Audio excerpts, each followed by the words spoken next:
ꯑꯍꯥꯟꯕꯃꯛꯇꯗ ꯃꯤꯔꯦꯜꯒꯤ ꯃꯤꯡꯁꯦꯜꯅ ꯃꯌꯥꯝꯕꯨ ꯏꯀꯣꯛꯅꯣꯅ ꯇꯔꯥꯝꯅ ꯑꯣꯛꯆꯔꯤ꯫ ꯃꯌꯥꯝꯒꯤ ꯃꯐꯝꯗ ꯈꯨꯗꯣꯜ ꯇꯝꯖꯅꯕꯒꯤꯗꯃꯛ ꯉꯁꯤ ꯂꯩꯍꯥꯎ ꯂꯩꯔꯦꯟꯒꯤ 9ꯁꯨꯕ ꯁꯔꯨꯛ ꯄꯨꯗꯨꯅ ꯂꯥꯛꯆꯔꯦ꯫ ꯋꯥꯔꯤ ꯑꯁꯤꯕꯨ ꯏꯕꯤꯔꯛꯄ ꯀꯔꯅꯖꯤꯠ ꯂꯥꯏꯇꯣꯟꯖꯝ꯫ ꯋꯥꯔꯤ ꯑꯁꯤ ꯍꯧꯖꯤꯛ ꯃꯌꯥꯝ ꯄꯨꯟꯅ ꯇꯥꯃꯤꯟꯅꯔꯁꯤ꯫ ꯑꯗꯨꯕꯨ ꯑꯁꯣꯝꯗ ꯂꯩꯍꯥꯎꯗꯤ ꯐꯅꯌꯥꯝ ꯁꯥꯡꯅ ꯆꯦꯟꯊꯣꯔꯛꯏ꯫ ꯃꯈꯣꯏꯔꯣꯝ ꯇꯥꯕ ꯂꯝꯕꯤ ꯑꯗꯨ ꯑꯈꯥꯛ ꯑꯔꯥꯎ ꯃꯔꯛ ꯑꯗꯨꯗ ꯃꯆꯥ ꯄꯨꯝꯕ ꯑꯗꯨ ꯄꯨꯡꯆꯣꯠ ꯆꯣꯠꯂꯕꯤ꯫ ꯎꯆꯦꯜ ꯅꯥꯆꯤꯟꯅ ꯂꯩꯍꯥꯎꯅ ꯆꯦꯜꯂꯛꯄ ꯑꯗꯨ ꯁꯤꯖꯇꯣꯝꯕꯤ ꯑꯃꯗꯤ ꯆꯤꯡꯂꯦꯝꯕꯤ ꯎꯔꯦ꯫ ꯐꯤꯕꯝ ꯀꯥꯏꯔꯕꯤ ꯃꯆꯥꯅꯨꯄꯤꯕꯨ ꯎꯕꯗ ꯅꯣꯡꯂꯛ ꯑꯗꯨꯗ ꯀꯧꯔꯤ ꯈꯨꯠ ꯈꯠꯇꯨꯅ, "ꯏꯃꯥꯒꯤ ꯏꯕꯦꯝꯃ ꯂꯩꯍꯥꯎ, ꯏꯃꯥ ꯑꯁꯣꯝꯗ ꯂꯩꯔꯦ, ꯏꯃꯥꯒꯤ ꯏꯕꯦꯝꯃ, ꯏꯃꯥꯅ ꯀꯧꯔꯤꯕꯁꯦ ꯇꯥꯔꯕ꯭ꯔꯥ? ꯅꯣꯡꯁꯨ ꯀꯟꯅ ꯆꯨꯔꯤ"꯫ ꯁꯤꯖꯇꯣꯝꯕꯤꯅ ꯀꯧꯔꯤꯕ ꯑꯗꯨ ꯃꯆꯥ ꯂꯩꯍꯥꯎꯅꯗꯤ ꯋꯥꯕꯒ ꯀꯌꯥ ꯊꯣꯏꯅꯗꯤ ꯇꯥꯔꯨꯗ꯭ꯔꯦ꯫ ꯑꯗꯨꯕꯨ ꯂꯥꯞꯇꯛꯅ ꯂꯦꯇꯟ ꯑꯃ ꯄꯥꯏꯗꯨꯅ ꯅꯨꯄꯤ ꯑꯅꯤꯈꯛ ꯂꯥꯛꯂꯤꯕ ꯑꯗꯨ ꯂꯩꯍꯥꯎꯅ ꯎꯔꯦ꯫ ꯂꯩꯍꯥꯎ ꯃꯉꯥꯜ ꯑꯗꯨ ꯇꯝꯅ ꯆꯦꯜꯂꯛꯏ꯫ ꯃꯃꯥꯒ ꯃꯇꯥ ꯆꯤꯡꯂꯦꯝꯕꯤꯒꯅꯤ ꯍꯥꯏꯕ ꯂꯩꯍꯥꯎꯁꯨ ꯈꯪꯂꯦ꯫ ꯃꯤꯀꯨꯞ ꯑꯗꯨꯗ ꯃꯃꯥ ꯃꯆꯥ ꯍꯦꯛ ꯊꯦꯡꯅꯕꯒ ꯂꯩꯍꯥꯎ ꯑꯗꯨ ꯂꯩꯃꯥꯏꯗ ꯂꯦꯛꯊꯈ꯭ꯔꯦ, ꯋꯥꯈꯜ ꯇꯥꯈꯤꯗ꯭ꯔꯦ꯫ ꯃꯇꯥ ꯆꯤꯡꯂꯦꯝꯕꯤ ꯑꯃꯗꯤ ꯃꯃꯥꯅ ꯂꯩꯍꯥꯎꯕꯨ ꯋꯥꯈꯜ ꯇꯥꯅꯕ ꯂꯥꯛꯅꯩ꯫ ꯅꯣꯡ ꯑꯗꯨꯁꯨ ꯖꯝ ꯖꯝ ꯂꯥꯎꯅ ꯆꯨꯕ ꯂꯦꯞꯂꯝꯗꯦ꯫ ꯂꯩꯍꯥꯎ ꯅꯣꯡꯂꯛ ꯑꯗꯨꯗ ꯒ꯭ꯌꯥꯟ ꯃꯥꯡꯅ ꯇꯥꯗꯨꯅ ꯂꯩꯔꯦ꯫ ꯂꯩꯍꯥꯎꯒꯤ ꯃꯃꯥꯅ ꯃꯌꯥꯝ ꯇꯥꯅꯕ ꯂꯥꯎꯔꯦ꯫ ꯃꯆꯥꯅꯨꯄꯤ ꯂꯩꯍꯥꯎ ꯀꯩꯅꯣꯝꯃ ꯇꯧꯈ꯭ꯔꯦ ꯍꯥꯏꯗꯨꯅ ꯃꯅꯥꯛ ꯑꯗꯨꯋꯥꯏꯗ ꯇꯥꯕ ꯌꯨꯝꯁꯤꯡ ꯑꯗꯨꯗꯒꯤ ꯂꯩꯍꯥꯎꯕꯨ ꯂꯩꯀꯠꯅꯅꯕ ꯅꯨꯄꯤ ꯅꯨꯄꯥ ꯈꯔ ꯆꯦꯟꯊꯣꯔꯛꯏ꯫ ꯃꯌꯥꯝ ꯆꯪꯗꯨꯅ ꯂꯩꯍꯥꯎꯕꯨ ꯃꯌꯨꯝ ꯇꯝꯅ ꯊꯤꯟꯕꯤꯔꯛꯏ꯫ ꯂꯩꯍꯥꯎꯒꯤ ꯃꯁꯥ ꯑꯗꯨ ꯋꯥꯈꯜ ꯇꯥꯗ꯭ꯔꯤ, ꯎꯇꯨꯞ ꯇꯥꯕꯒꯨꯝ ꯇꯥꯗꯨꯅ ꯂꯩꯈ꯭ꯔꯦ꯫ ꯃꯃꯥꯅ ꯂꯩꯍꯥꯎ ꯂꯩꯍꯥꯎ ꯍꯥꯏꯗꯨꯅ ꯀꯧꯕꯁꯨ ꯇꯥꯗ꯭ꯔꯤ꯫ ꯃꯈꯣꯡ ꯈꯣꯡꯁꯥ ꯈꯨꯠꯁꯥ ꯊꯦꯛꯇꯨꯅ ꯃꯆꯥꯅꯨꯄꯤꯕꯨ ꯋꯥꯈꯜ ꯇꯥꯅꯕ ꯒ꯭ꯌꯥꯟ ꯂꯥꯛꯅꯕ ꯍꯣꯠꯅꯔꯤ꯫ ꯑꯗꯨꯕꯨ ꯍꯣꯠꯅꯖꯕꯇꯅꯤ ꯃꯥꯏꯗꯤ ꯄꯥꯛꯇꯦ꯫ ꯃꯃꯥꯅ ꯈꯣꯏꯖꯨ ꯂꯩꯈꯥꯝ ꯊꯥꯗꯨꯅ ꯃꯩ ꯑꯣꯛꯊꯣꯛꯄꯤꯔꯦ꯫ ꯑꯗꯨꯕꯨ ꯃꯍꯥꯛ ꯒ꯭ꯌꯥꯟ ꯂꯥꯛꯇ꯭ꯔꯤ꯫ ꯑꯁꯣꯝꯗꯅ ꯂꯥꯏ ꯐꯠꯇꯕꯤ ꯍꯅꯨꯕꯤꯒꯤ ꯊꯋꯥꯏ ꯑꯗꯨꯅ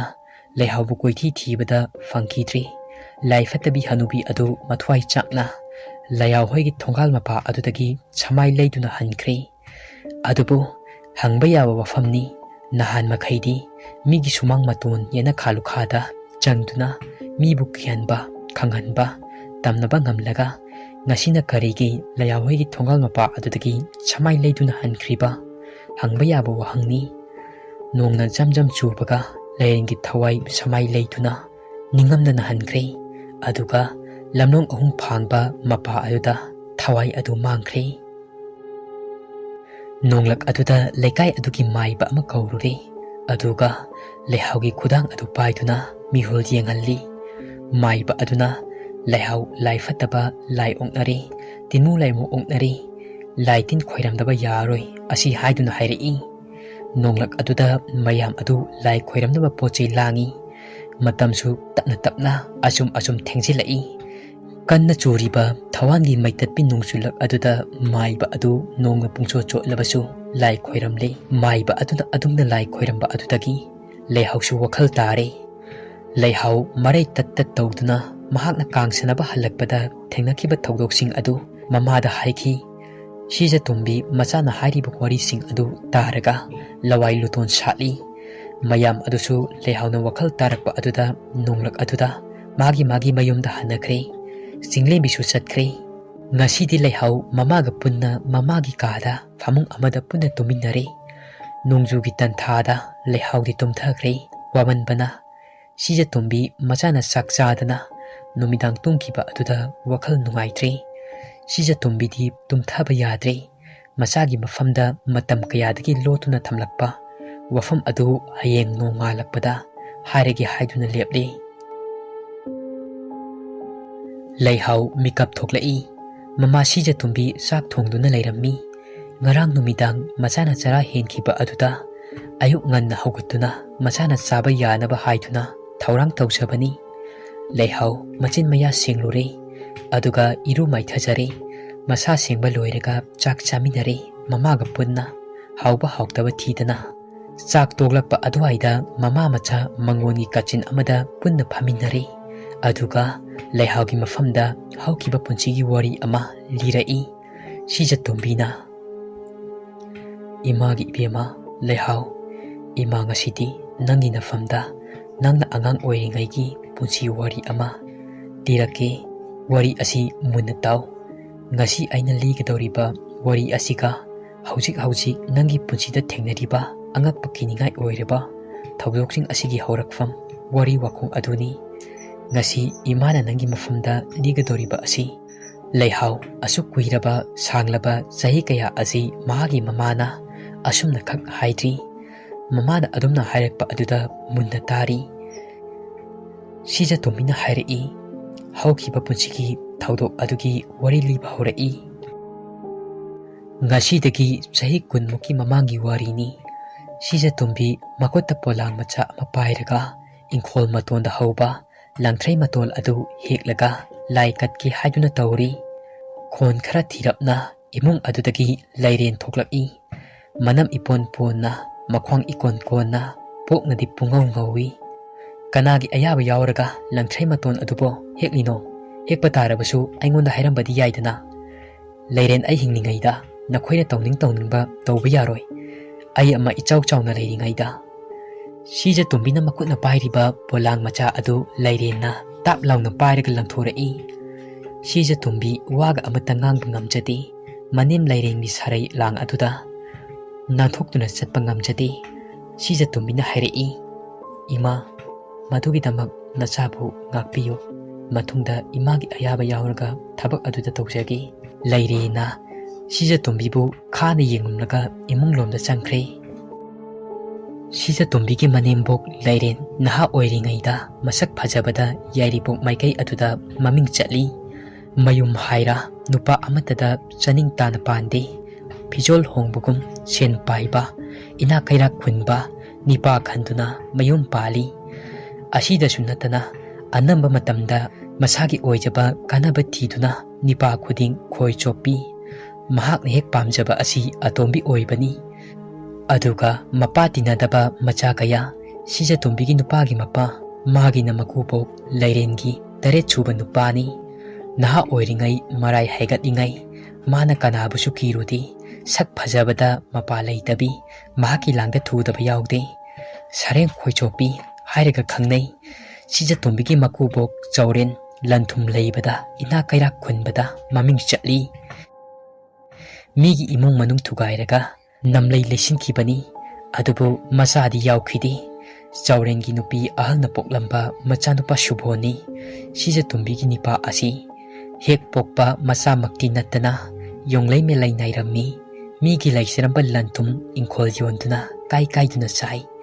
mahak nek pokchaba masa atei sing aduda pokpa masa singda lona thupna masak maran kaya ama lona thairammi kubergi maralgum singdongna payamba nongmagi mayeng tarai matamna kanaba su ngaibidi chaurel su masagi anaba amadagi leikhidre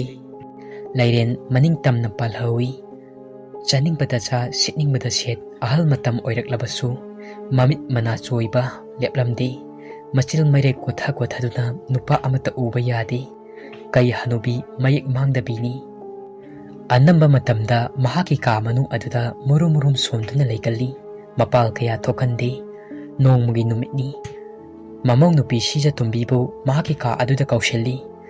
matamado sija tumbisu thalepe nakpuri lairena sija taribra ibema imagi nakta amukta law yamna mingna kaurai sija tumbi lairingi kada changai kaidore ima lairena imagi ibema imagi kokse poki pok ngakta ngaire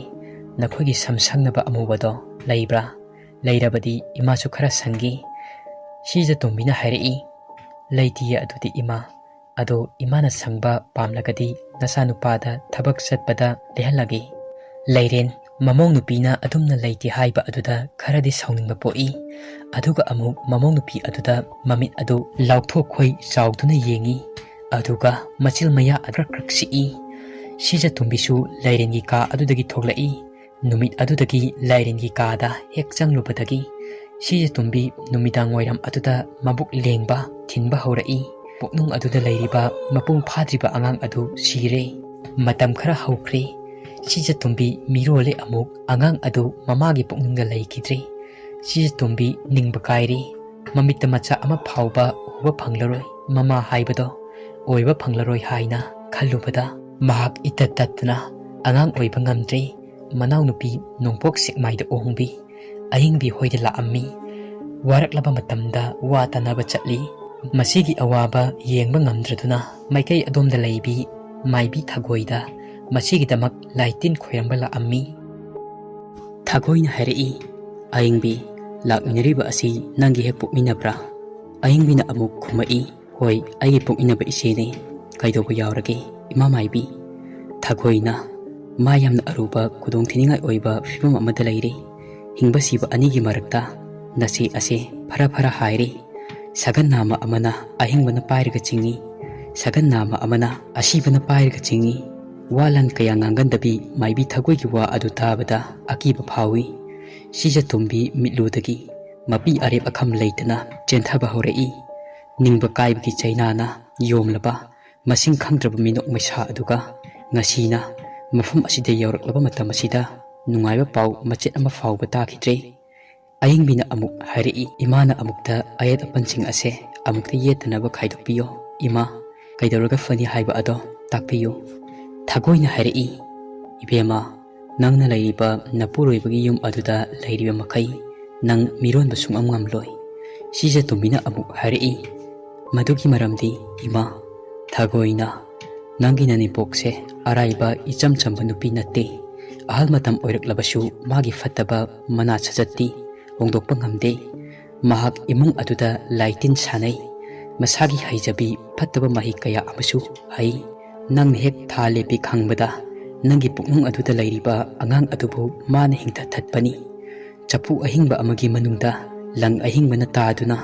khoiri nafum sare aduga sariba khoiri nafum adu mai thare mai thaba loibaga chapu adu seksinna laining tawsana mahigi tainaba ka adugi yana khada fajana tawthoktuna kana khangandana fummi sija tumbi ayengbi makhoi animak maibi thagoigi wa adu tabada lairen nabu asiguma thabak asi tawgadra asi haiduna khalli maibi thagoina amuk makha tarai asida sunate sagai asi mutnaba dar pandanaba itattatana tawri lairiba law machet asi nangina puroibagi mingda nangina laikhitraba nakubok aduna palingaidigi hauna mahaki masada sauningba singnaba ama laikhre nangi sagai asi mutnaba sinba thawrang asi nangna laiba laikai aduda maga tinaba yaba miyoi kharasu magi mateng itattatana pangi nangina nem ase khoidawa sanabi hanubini magi mapoki oinadi laina thaba chaisingi hairabadi nahana siba yarabani adubu mahaki haisinglaba khoidawa sanaba asina mahaki punchi asi sangnaba machak oikhi nangna mironba khuding puknung aduda angang oiba ngamdribado magi mahai mayainani angang aduna adumna siba khudingi magi punchi asi sangibani magidi punchi saijing asi sangibani sija tumbi kokthakta pulum amana nantharakpagum maibi thagoigi wa aduda masada phaujei laimang aduda makolti thoktana kappi ayingbina ima aigi ise asibu mama ama oiba ngamloridabra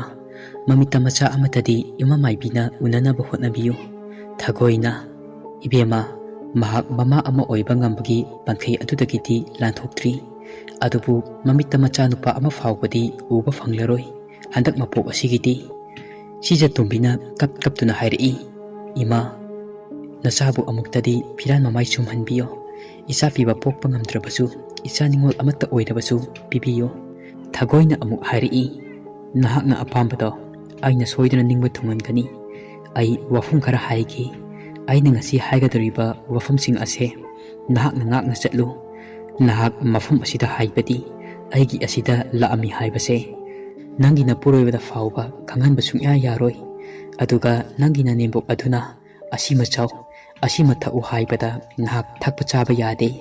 ikoi koidana tha asigi manungda tawjing hairang nangi hairu aduda pangani tha lepakani tha lepi haiba asi nahak napuroiba natana nanembokta haibasu yaroi aduga tha hek lepkibaga nang mafum asida tandana panthaba leitana lakadabani nangi nanaw nupigi yumda tangai fadana angang aduna taibang faudri faubadi nang warabasu wana mafum asida leibatai nangna mafam asida leirabadi nangi nanemboki tawrakpa thabak khudingmak ado aina yekai thingai bangamgani adumna maibi thagoina hariba adu machin manaw ani adusu yare thagoina amuk sija tumbi yenglaga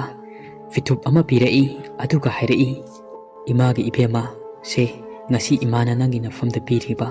lairum fi asi lausillu fi matek asina nangi damak safilan fi oidoini imomdi nanfam mayaida handakti nongthanglai ma sayolu imagi ibema fi asi isam chamna iyong amada saba fi natti chingni tammi tatnaba yade apunbagi masak takliba aduga amuksu chingulai laining thaulairimbi anibu thagonariba charai fini nangi yum aduda nangna lairi faubadi sigi pi asi nasaga adumak thagonaduna laigadabani kauganu imagi ibema charai fi asigi mapaldagi fataba singdagi nasabu kanaba pambai oigadabani sija tumbi maibi thagoina piriba charai fi adu seksina lausilli sija tumbisu nungthilgi matam osilakpaga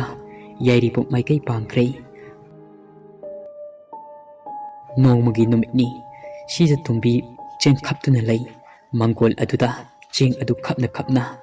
machal sing adu thumong mayai oirapna chawba amada hapchalli sum khapna khapna cheng machang sing adu yamsilai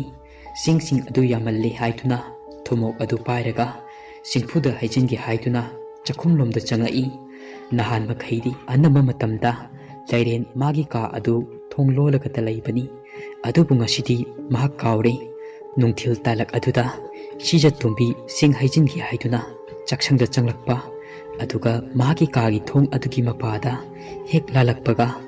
Leiren na tawriba adu ure adu ubada mahakti thak thakni I aduga haifetang yenglamlaga chakhumlomda chensinkhre karigumba mahaki manembuk aduna tawriba afattaba thabaksing adu mamong nupina ukre khangkrabadi sija tumbi hena khudong thiningai oirakadabani adubu laibak fabadi sija tumbina mahakna tawriba sing adu ure adu haibadi mahaksu khanglamde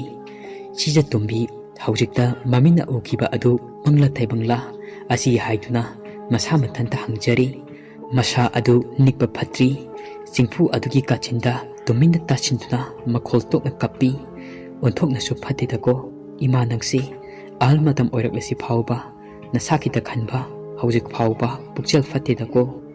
Leirenna mamit usillaga makut ya thangba adugi khudombi aduna Khoidou mapa aduda thamlaga machinda murum sonduna Khoidouwa sanaramba adu ukhre Leirenna adumna tawba adu haki mamangda sija tumbina urabanina nahan bakai khangdrabasu udrabasu madu urubadaki masa adu hena akiba phaure Leirenna tawramiba adu akibagi masakni machinda adumna Khoidouwa adu sanari ngaida nungsit adusu sittana Leirengi masam adu ifa farai usa managum leng chatli yengbada asangba phaudigum mali sapham aduna ahal amu oi naha amu oi poktana ngauraba samlang adu musilai mahaki hanagi naha oibaki maithong adu inkhalakpagi fajaba adu hek yengbada hanjilakadaboida ningi makhut kuchagi kujinsing adu sengdorai khuiraba unsasing adusu ngauthorai Leirengi akiba fanglaba saklon sija tumbina ukre makhoigi hek yumthangnana leibi mauna hamironbi ama lei thayam silaklaba nongmagi numitta Leirengi hek michanarure hek michanarubadagi numit adugi numidang adu lengi thili hairamlaga nupi adugi angang adu puknung aduda sire khudingmak adu Leirengi thausinni kanamata khangba ngamdrabasu sija tumbidi khangi sija tumbi kibana loire yum aduda mikup ama fauba leitana leiba ngamdre akiba thaudok kaya amasu tatana thengnarai nongmagi numitni sija tumbi chak thongi haiduna ingkholdagi ensang khara heklaga changlakpa sakhum adu maninga oibaga khara mami amama marak aduda Leiren adu singphu thamiba nakal aduda tomina tashinuna leirami Leiren aduna leiba adu pibam adu thengnarubada sija tumbi lawai satkre sija tumbina kaidoriba ima nangdi amamba asida namongdi chanana kiruri Leirenna kaishu tawdeda aido handak marak apom atang khara tawi khawsu pomi aduna khawpumba phanaba singphu asigi mabu asida Sununa konchinduna yirum oi mit oi manba ani ase yeklambani asi yeklabadi khau pomba ase phai akhang ai singna haibani sija tumbina o khangdedana tawbani nachana warobiroi Leiren makha taana sija tumbida onchindri chakhum adugi mapalda khara sauningba saglon amaga loinaduna thorai Leiren na soli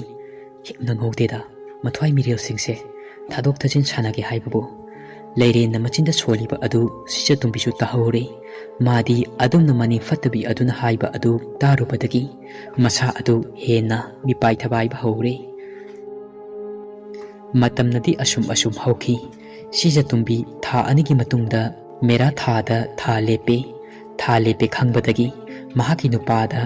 asengba loina haire mafam asida lairabadi aikhoi imita icha uba phanglaroi aduga wafam asi imada khanghanba yaroi matam kharadi ai inaupi-gida nongpok sikmaida lairukige sija tumbigi nipasu mamitta macha amata oirabasu ujaningbana mahaki nupina hariba adu yare Manang nupi yamna kana nare masa singsu pikli mahaki nupa adusu langphaida thabak suba chatli maku manemsu leite matam khara manang nupi gida lairuke asi haiduna Leiren da haijili Leiren su mamang nupi ni yatliba adu khangdabanina hoi haiduna yare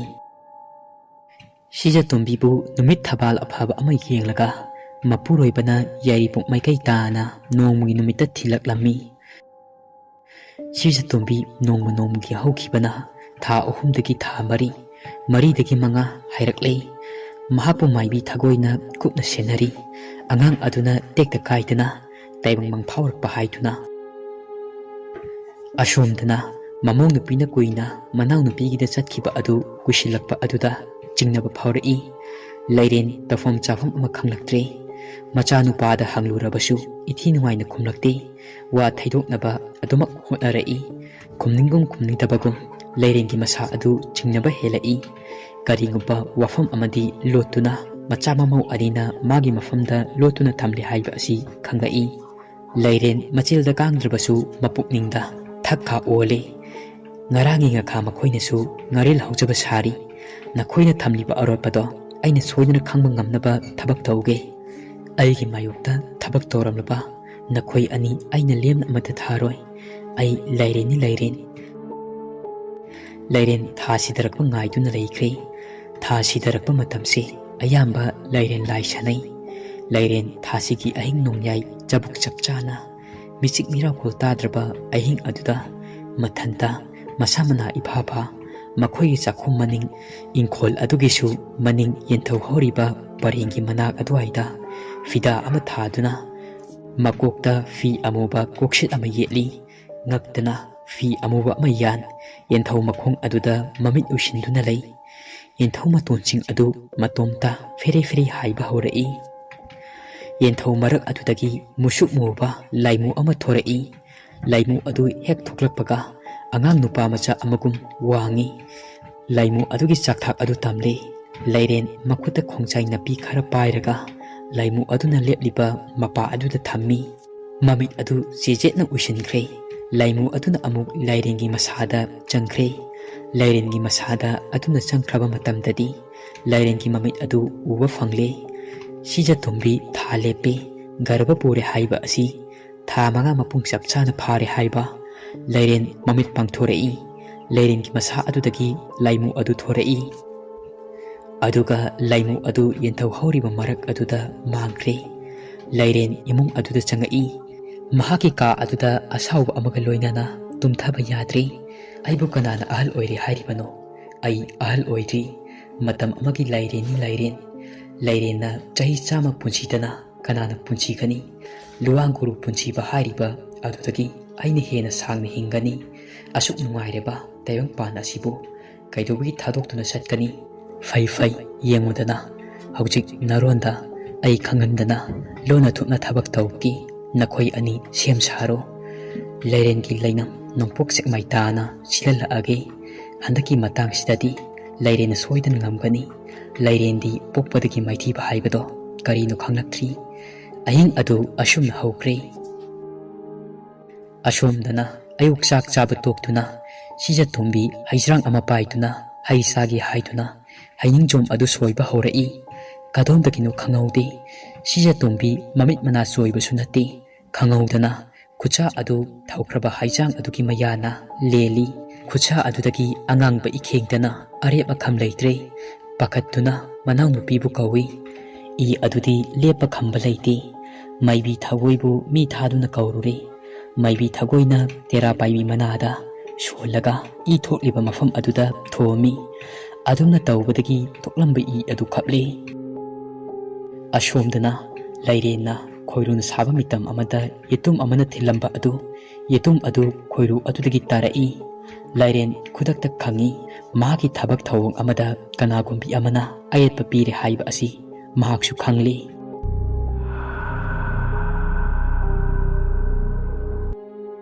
wari asigi nipan suba saruk matang si loichare wari asi pathokchaba matamda soikhi lankhiba yaorabasu mayam nagkpiyu adom oinamak wari asigi makha maibi thagoi amasung lairen matau karamna mayoknabagi haibadu mayam puna ngaiminasi